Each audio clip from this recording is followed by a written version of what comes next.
Usually చాలామంది కొన్ని కొన్ని పనులు చేయలేకపోతారు. కొన్ని కొన్ని సిట్యుయేషన్స్‌ని పోయి ఉంటారు. ఓకే. చేయాలనుకున్నది చెయ్యరు. చెయ్యకూడదు. వాళ్ళకది అవసరం లేకున్నా కొన్నిసార్లు ఫోర్స్‌ఫుల్‌గా చేస్తారు. Because they fear the people. Okay. మనుషుల్ని బట్టి వాళ్ళు భయపడతారు. ఓకే. చేస్తే ఏమవుతుందో, చేయకపోతే ఏమవుతుందో అని చెప్పేసి ఒక స్టేట్ ఆఫ్ ఫియర్‌లో ఉండిపోతారు. ఓకే. కానీ బైబిల్ ఏం సెలవిస్తుందంటే సామెతలు 29వ అధ్యాయము 25వ వచనంలో ఏమని ఉంటదంటే, the fear of man brings a snare అని చెప్పేసి ఉంది అక్కడ. ఓకే. దాని అర్థం ఏంటంటే మనుషులను భయపడితే అక్కడ ప్రమాదం జరుగుతుంది. ఒక ఉరి వస్తుంది. ఒక ఒక వలలో మీరు ఇరుక్కుని పోతారు అని చెప్పేసి దేవుని వాక్యం సెలవిస్తున్నది. ఓకే.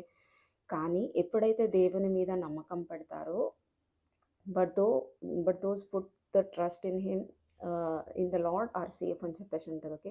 ఎప్పుడైతే దేవుని మీద నమ్మకం పెడతామో మనం సేఫ్‌గా ఉంటాము. ఓకే. ఇతరుల గురించి మనం ఆలోచించకూడదు.